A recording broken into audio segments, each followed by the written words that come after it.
Hello बच्चों, कैसे हैं आप लोग। उम्मीद करता हूं अगर इस वीडियो तक आ चुके हैं या इस वीडियो पे अगर पहली बार आए हैं तो फटाफट से उन वीडियोस को चेक करके आओ जिनके बारे में जो है काफी ज्यादा ऐसी वीडियोस हैं जो डिस्टर्बिंग थॉट्स हैं किसी के भी माइंड में ऑनलाइन क्लासेस को लेकर, या नीट का जो अभी अभी फीस हाइक हुआ है यानी एमबीबीएस का जो फीस हाइक हुआ है उस पर एक छोटी सी वीडियो, डिटेल्ड वीडियो है।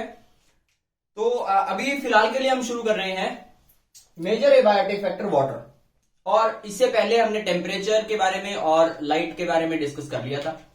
तो वाटर जो है, देखिए अब दोनों ही कंडीशंस में वाटर जो है एक बहुत ज्यादा रिसोर्सफुल चीज है जो बायोडाइवर्सिटी को कंट्रोल करती है। अवेलेबिलिटी टेरेस्ट्रियल और एक्वाटिक, यानी वाटर के बेसिस पे हमारे पास दो तरीके क्या है, इकोसिस्टम है। अब वाटर इकोसिस्टम की अलग प्रॉब्लम्स हैं और एक्वेटिक अलग इकोसिस्टम की अलग प्रॉब्लम्स हैं, तो हम दोनों को एक एक करके देख लेते हैं कि किस तरह से क्या चीजें हैं इसमें। सबसे पहले है प्लांट्स और इसी में आते हैं एनिमल्स। तो प्लांट्स और एनिमल, जब प्लांट जो है वो टेरेस्ट्रियल है और बेसिस पे उनके पास availability of water they are divided into 3 parts. One is hygrophytic, ऐसे प्लांट जिनके पास बहुत अच्छी खासी अमाउंट में, जरूरत से ज्यादा अमाउंट में वाटर प्रेजेंट होता है, वो क्या कहलाते हैं, हाइग्रोफिटिक। दूसरी कंडीशन आती है हमारे पास इसमें मीजोफिटिक, यानी ऐसे प्लांट जिनके पास सब कुछ नॉर्मल है लेवल में। इसके बाद तीसरी आती है जीरोफिटिक कंडीशन, यानी यहां पर वाटर जो है वो लेस देन रिक्वायर्ड अवेलेबल होगा। और अब यार ये दोनों कंडीशंस हैं, यहां पे कुछ ऐसे कोलोइडल पार्टिकल्स प्रेजेंट होते हैं सॉइल के अंदर जो वाटर को अपने साथ एब्जॉर्ब करके रखते हैं, that leads to unavailability of water, एक चीज। दूसरा, बारिश कम होती है। तो बारिश और इन सब के बेसिस पे हमने पिछले वीडियोस में जो बायोम्स की वीडियो थी उसमें पढ़ा था कि 5 तरीके के बायोम है और उसमें से सबसे ज्यादा वाटर किधर प्रेजेंट है, ट्रॉपिकल के पास। रेनफॉल कितनी होती है, रेनफॉल इसको अभी एनिमल्स को अभी के लिए छोड़ दो, रेनफॉल जो है 1000 सेंटीमीटर तक हो सकती है, और अगर बहुत ही ज्यादा सूखा है तो भी 200 सेंटीमीटर की रेंज जो है वो डिपेंडिंग अपॉन ट्रॉपिकल के इनसाइड की तरफ है आउटसाइड की तरफ है। इसमें ये सिनेरियो एक विंडो है।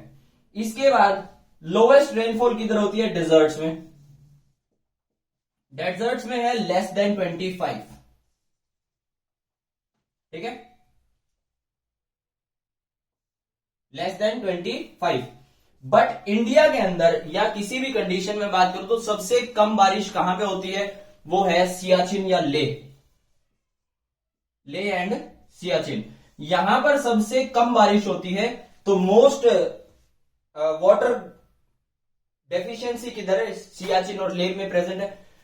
अभी ये जो हाइग्रोफिटिक कंडीशन है, इनके पास कुछ स्पेशलाइज्ड एडॉप्टेशंस प्रेजेंट है।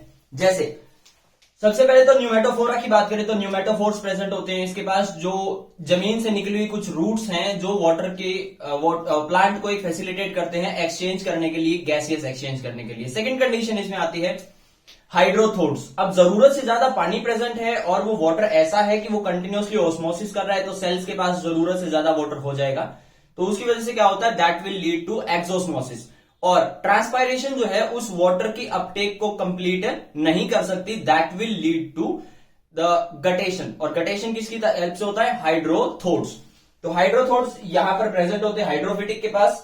मीजो के पास क्या कंडीशन है, मीजो के पास सब कुछ नॉर्मल होता है, तो जितने भी फ्रूट्स हैं और जितने भी वेजिटेबल्स हैं, जितने भी क्रॉप प्लांट्स हैं, वो सारे मीजोफिटिक कंडीशन में। और जीरो में क्या है, सनकन स्टोमेटा है। कैक्टस के पास क्या होता है, स्टेम जो है वो लीफ लाइक स्ट्रक्चर में और जो लीफ है वो थॉर्न लाइक स्ट्रक्चर में कन्वर्ट हो चुके हैं।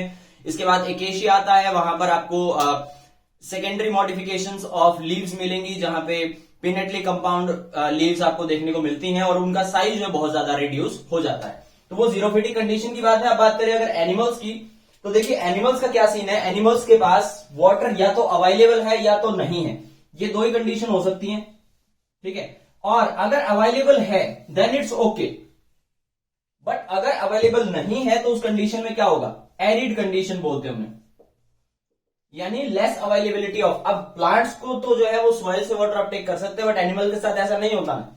तो एरिड कंडीशन में पानी जहां पर बिल्कुल भी प्रेजेंट नहीं है उधर क्या होगा, एक एग्जांपल दे रहा हूं कंगारू रैट का।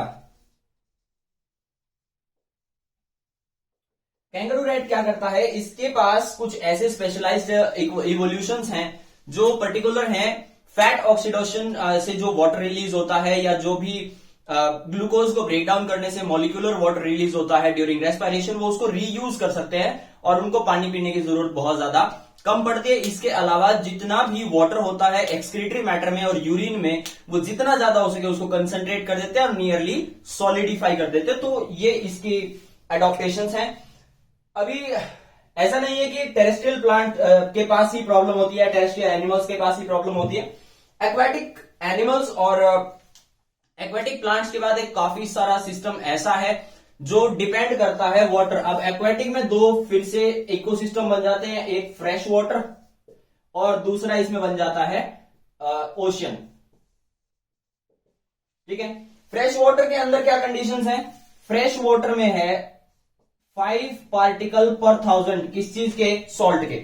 ठीक है, 5 पार्टिकल पर 1000। दूसरा कंडीशन, ओशियन के अंदर यही सॉल्ट पार्टिकल्स प्रेजेंट होते हैं 30 to 35 पीपीटी। और तीसरी कंडीशन एक और आती है जो है हाइपर सेलाइन लैगून। ये क्या है, hyper सेलाइन lagoon. In hyper सेलाइन lagoon के पास बहुत ज्यादा वाटर प्रेजेंट होता है, सॉरी सॉल्ट प्रेजेंट होता है और वो चला जाता है 100 पीपीटी पार्टिकल पर 1000।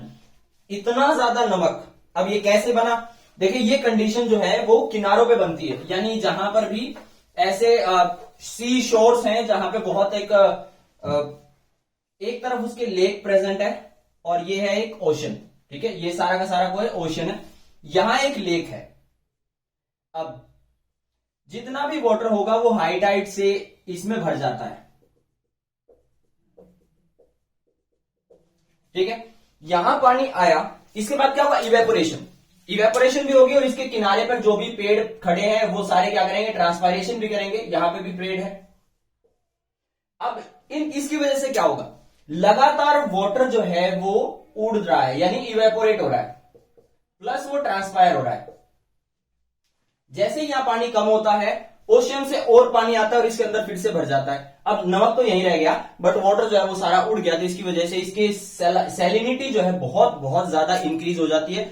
और यहां पर जो एनिमल्स प्रेजेंट हैं, जैसे क्रोकोडाइल हैं और कुछ ऐसे एलिगेटर्स हैं जो प्रेजेंट ही सिर्फ सेलाइन एरिया में होते हैं, तो उनके पास एक्सोस्मोसिस की बहुत एक बड़ी समस्या होती है।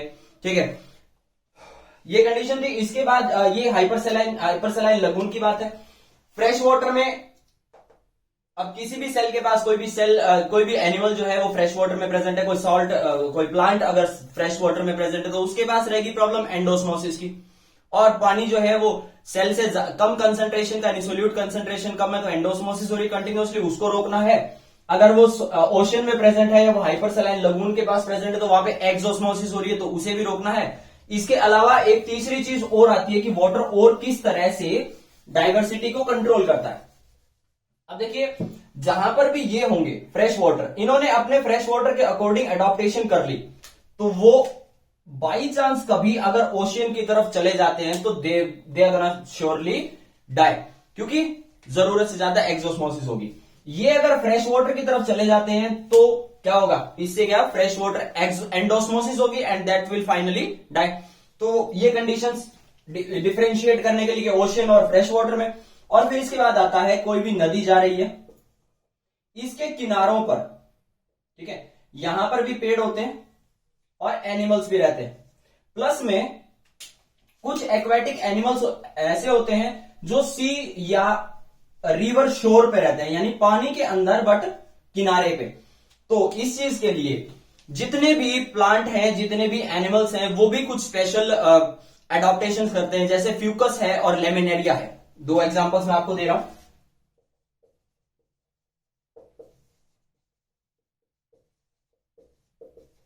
दोनों ही क्या है, ये एक्वेटिक, इनके पास किस तरह का स्ट्रक्चर है। सबसे पहले तो जितने भी एनिमल्स होंगे वो सबके सब टाइडल एरियाज में या जहां पर स्ट्रीम बहुत तेज चलती है उस एरियाज में सबस्ट्रेट से जुड़े हुए रहेंगे, सबसे पहली चीज। दूसरा, अगर प्लांट है या उसकी पत्तियां जो है बहुत ही ज्यादा थिन होंगी और रिबन लाइक होंगी, ताकि वो वाटर फ्लो के साथ कंटिन्यूअसली फ्लोट करती रहे और फ्रिक्शन जो है वो कम हो सके। इसके बाद जैसे एग्जांपल दूं आपको ऑर्गेनिज्म का, तो उसमें सी एनिमोन आते हैं। Sea anemone are substrated organisms. अच्छा, फिर ये आया। अब इसके बाद अगर एनिमल्स की बात करूं तो यहां पे आती हैं लीच, इधर आता है नैरिस,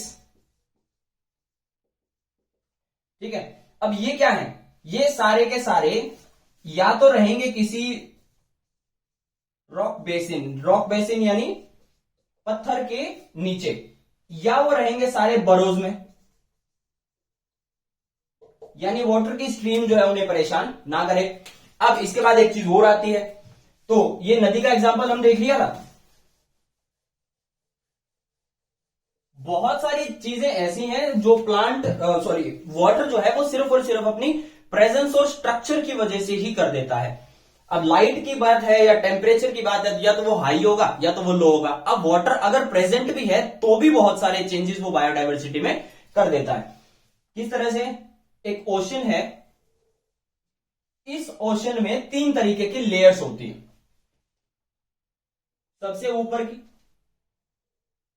और फिर उसके बाद में नीचे की बेंथिक लेयर। अब देखो, सबसे ऊपर लाइट की अवेलेबिलिटी है, ठीक है, वो पढ़ेंगे हम लाइट में ही, बट आपको सिर्फ बता रहा हूं। मिडिल लेयर में जो लाइट है वो धीरे धीरे से कम हो रही है और बेंथिक लेयर में लाइट जो है बिल्कुल क्या हो जाती है, 0। प्लस इसके साथ यहां पे प्रेशर भी इंक्रीज हो रहा है, प्लस इसके साथ यहां पे प्रोड्यूसर्स भी कम है और यहां पे ऑक्सीजन भी कम हो रही है। तो इतनी सारी चीजों को अडॉप्ट करने के लिए जो भी प्रेजेंट है, जो भी ऑर्गेनिज्म, उनके पास भी स्पेशल एडाप्टेशंस होती हैं। इस लेवल में, ठीक है, सारे लगभग प्रेजेंट होंगे, बट प्रेशर ज्यादा है और ऑक्सीजन अवेलेबिलिटी कम है, प्लस लाइट की कुछ वेवलेंथ जो है वो नीचे तक पहुंच पाती है। तो ये मिडिल लेयर है, यहां पे बायोडायवर्सिटी थोड़ी सी हमें इससे ज्यादा बट इससे कम देखने को मिलेगी। और तीसरा है इधर टॉप मोस्ट में प्रेजेंट, तो यहां पर जो भी प्लांट प्रेजेंट होते हैं एक्वेटिक, उनकी स्टेम जो है वो थिन होती है, वुड उनके अंदर फॉर्म नहीं होता और जो पत्तियां होती है वो बहुत ज्यादा थिन होती हैं। तो इसी के साथ मैं वाटर को यहीं खत्म करता हूं। देख लेते हैं इसमें कुछ बाकी है तो, ठीक है। एक चीज बाकी है,